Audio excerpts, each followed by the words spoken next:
एक रोज, एक या दो यूपीएससी के मेन से क्वेश्चन। देखो यूपीएससी का जो प्री है बस वही हार्ड होता है, मेंस में तो क्या है कि आप लिख दोगे तो काफ़ी तक आप आगे बढ़ जाओगे, पर लेकिन 100 में से 99 बच्चे तो मेन प्री में बाहर जाते हैं। इसके बहुत सारे रीज़न है, टाइम पे याद ना रहना, टाइम पे चीज़ें याद ना रहना, और मेन सबसे बड़ी बात है करंट अफेयर। तो इसलिए हम एक एक क्वेश्चन यहाँ पे करते रहते हैं मेंस का, ताकि मेंस की तैयारी भी साथ साथ चलती रहे। तो आइए क्वेश्चन नंबर 5 करते हैं। How are the mountain system of the peninsular India different from the Himalayan mountain system. ये कह रहा है कि हिमालय माउंटेन सिस्टम जो है पेनिसुलर इंडिया से कैसे अलग है। देखो हिमालय माउंटेन सिस्टम को हम एक्स्ट्रा पेनिसुलर सिस्टम भी कहते हैं, समझ में आई। तो पहला पढ़ते हैं। तो पहला पॉइंट ये है कि ना हिमालय जो माउंटेन्स हैं सारे वो क्या टेक्टोनिकल माउंटेन है।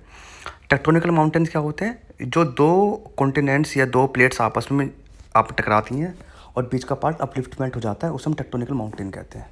हिमालय माउंटेन फोल्ड माउंटेन भी होते हैं, टेक्टोनिकल माउंटेन भी होते हैं, पर लेकिन जो पेनिसुलर माउंटेन है वो टेक्टोनिकल भी है, नॉन टेक्टोनिकल भी है। इसके एग्जांपल क्या है, जैसे राजमहल हिल है वो नॉन टेक्निकल है, नॉन टेक्टोनिकल है, पर नीलगिरी है ये अन्नामलाई जो हिल है वो टेक्टोनिकल है।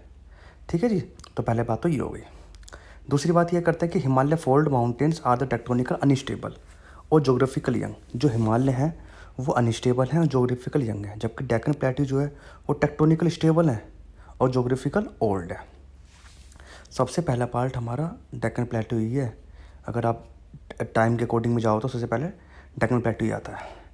तो दूसरी बात है कि फोल्ड माउंटेन हमारे पास टेक्टोनिकल अनस्टेबल है और यंग है, जो कि पेनिसुलर हमारे पास का टेक्टोनिकल स्टेबल है और ओल्ड है। थर्ड पढ़ते हैं माउंटेन एक्स्ट्रा पेनिसुलर। देखो आगे ना एक्स्ट्रा पेनिसुलर, एक्स्ट्रा पेनिसुलर मतलब हिमालय की बात चल रही है। Are extremely rich in the water and the resources, क्योंकि वहाँ बहुत सारी नदियाँ हैं। इसकी वजह से क्या है कि वहाँ पर वो एक्सट्रीमली रिच है रिसोर्सेज। अगर देखोगे तो वहाँ वाटर का रिसोर्सेज ज़्यादा है, लेकिन पेनिसुलर के अंदर रिलेटिवली कम है। तो 3 पॉइंट आप ये ले सकते हो। फोर्थ पॉइंट आप ये लिखोगे कि हिमालय के अंदर temperate vegetation as well as जो ट्रॉपिकल वेजिटेशन है दोनों होती हैं। तो दोनों ठंडे भी मिलेंगे आपको, गर्मी वाले भी मिलेंगे, जबकि आप पेनिसुलर के अंदर जाओगे तो वहाँ पे टेम्परेट वाले नहीं मिलेंगे। Only they can find the tropical vegetation and they also in the rich in the biodiversity. अगर आप बात करोगे तो आप ये लिख सकते हो एक क्वेश्चन कि हिमालय जो है वहाँ पे बायोडाइवर्सिटी कम है और पेनिसुलर के अंदर बायोडाइवर्सिटी ज़्यादा है। ठीक है जी, 5वें पॉइंट पे चलते हैं। Himalaya mountain system are the large collection of the different varieties of the youthful land forms. Himalaya के पास में अगर आप देखो तो कई तरीके के लैंड फॉर्म्स बनते हैं, यूथफुल लैंड फॉर्म्स हैं, है नहीं वहाँ पर greater Himalaya, trans Himalaya, lower Himalaya, Shivalik, फिर आईजीपी, जबकि ऐसा कुछ पैटर्न हमें वहाँ देखने को नहीं मिलता पेनिसुलर के अंदर। तो आप ये लिख सकते हो कि इन peninsular land forms are the simple and not diverse. 6 point की बात करोगे तो हिमालय जो है 100 metre fault and fractures founded. यहाँ पे कई कई मीटर तक के फोल्ड्स और फ्रैक्चर्स हैं।